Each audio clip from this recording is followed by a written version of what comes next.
What's up everyone? Welcome back to the channel. In today's video, I'm going to be assembling the 454 for the Blazer. Let's get into some details about it. So this is a Gen 6 454 that I got out of my 88 Blazer that I used to have. Was told it had a cam, aftermarket cam in it, which it does. I tore it all apart and found out that it has a extreme marine comp cam in it, which is for a boat, but it still sounds pretty good and has plenty of power. I'll throw in a clip of what it sounded like.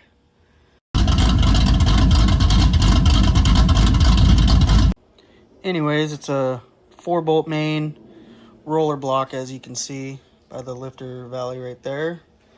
There was nothing wrong with this, but I wanted to tear it down just to make sure. But all the cylinders, they don't even have a ridge, so I can tell this is a very low mileage 454. Oval port heads on it. I think they're 100cc combustion chamber. I also got some new parts for it that I'm going to put on. I got this Edelbrock air gap intake for it. I'll be putting some ARP head bolts on it and some thinner head gaskets. But yeah, other than that, there was nothing wrong with it.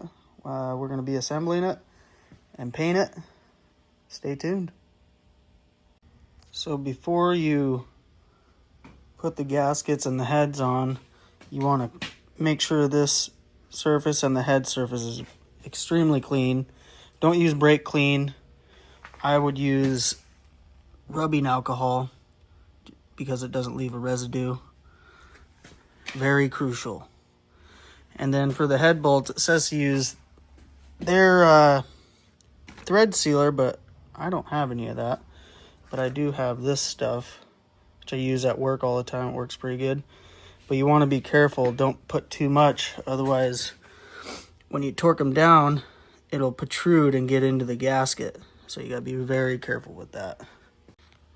Got one of the head gaskets on. They were kind of hard to get over those dowel pins. I had to use a socket to push it in. Kind of weird, but everything looks correct.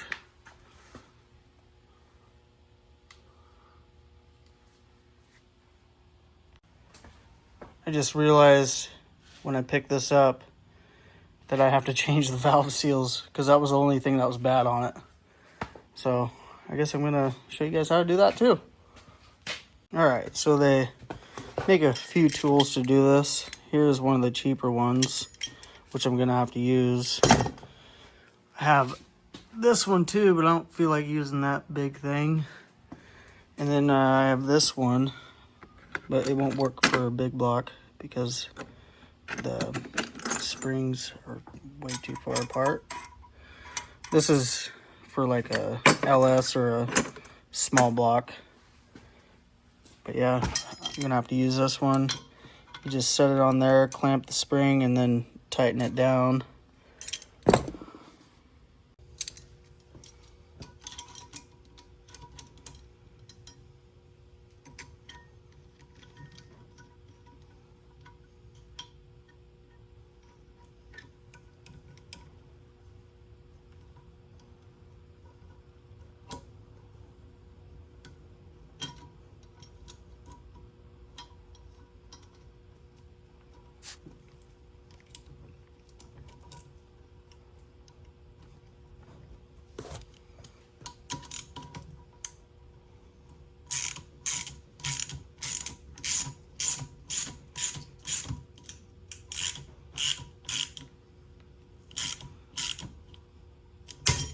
Oh, that didn't work.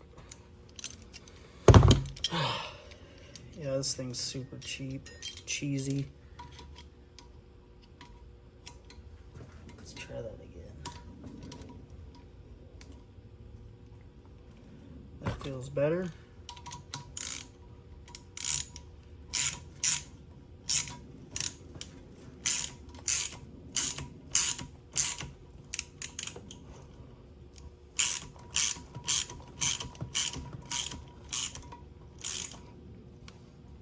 Need a magnet.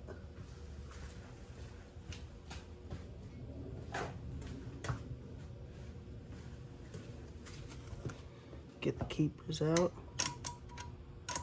Oh, you go a little more.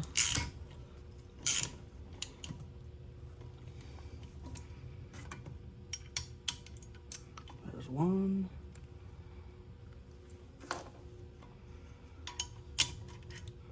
There's two.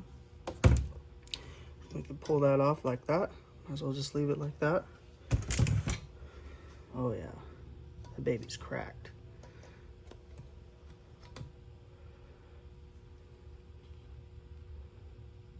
Junk. Man, the new ones look the same, except not cracked. I don't know if I should use those, but I'm going to anyways.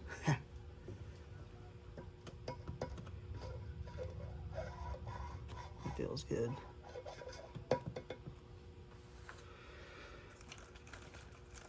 Come with these little seal savers, put over the top of the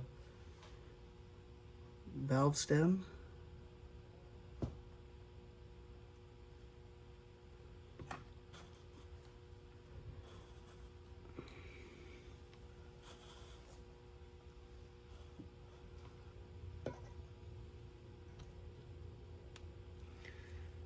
I don't know if I like that.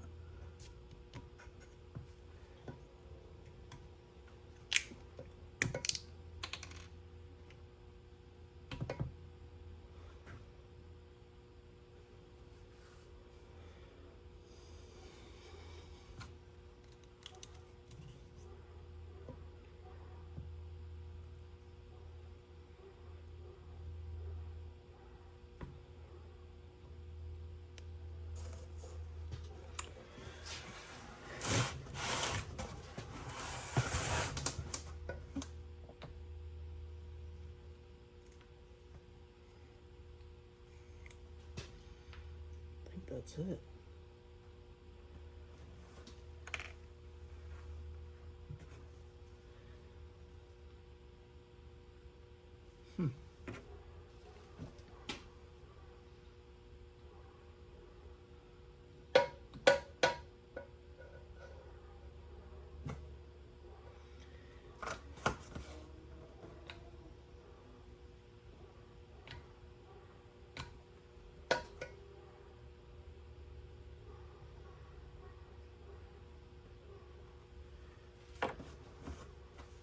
I don't like that. Alright, so I did some research on these style valve seals. They're umbrella style, which they're designed to only seal at max lift, which is kind of stupid to me. And I can't get the style that clamps onto the valve guide because these are tapered and there's no groove for it to clamp onto, so I'm stuck with these. I mean, I could get a machine, but I don't really feel like it. So let's pull these and get the new ones installed. I would like to point out that this design is very cool. A lot of heads don't have that. It's better for higher RPM. Yeah, good job on that, GM.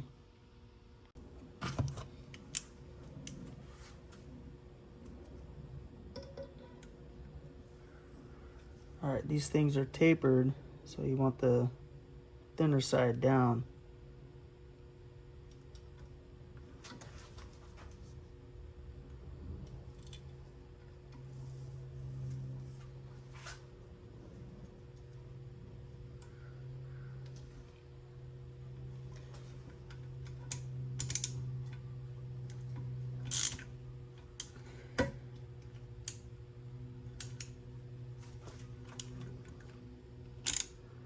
That one just doesn't want to go in.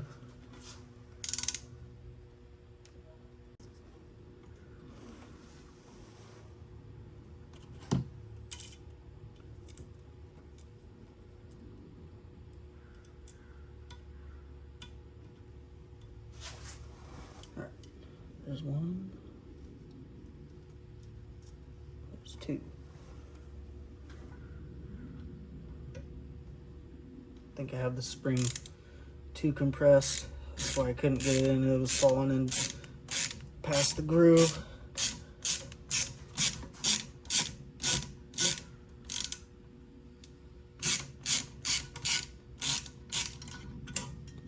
There we go.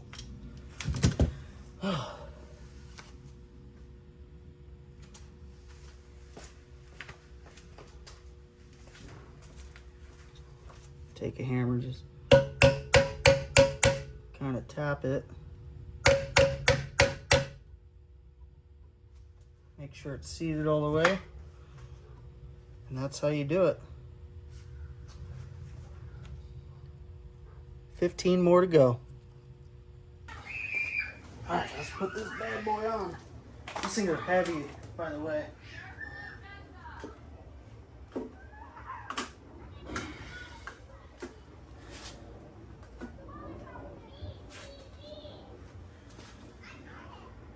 That is not on. What am I doing? There we go.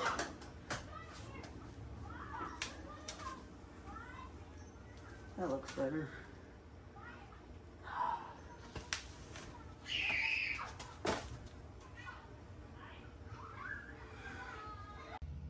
Alright, so I didn't film it because I needed my phone for the sequences of torquing the head bolts, but I got them all on. Did 30 foot-pounds in sequence first, then 60 foot-pounds, and then 70.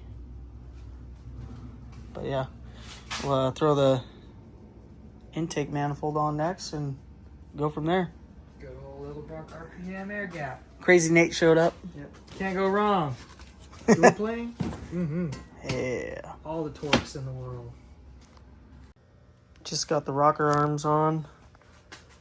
Torque them to 40 foot-pounds. Some people were saying that you should lash them, but they're the stock rocker arms, so that's not necessary, in my opinion. But yeah, we're going to put the intake on, and that's probably as far as I'm going to make it tonight. So now they make gaskets for this valley, but nobody ever uses them. Just use silicone to fill it.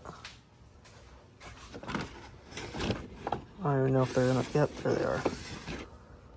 Yeah, these are junk. Don't use them. Just lay a pretty thick bead on and let it dry for a little bit so it's tacky, and then put the intake on and then torque it down to 25 foot-pounds.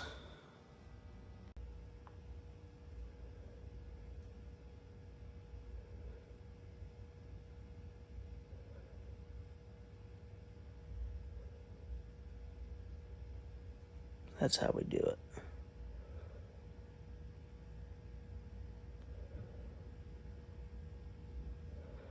Consistent bead all the way through.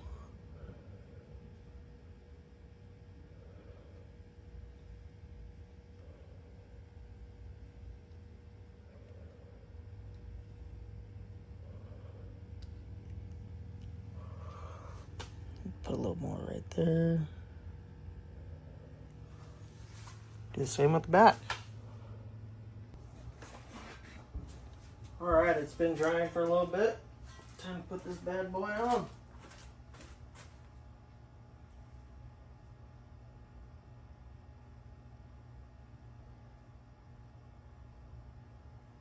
Well, make sure you go down evenly.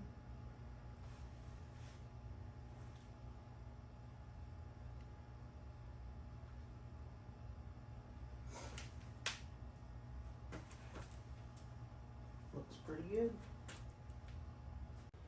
Alright, there you have it. That's as far as I'm getting tonight. It's already almost midnight.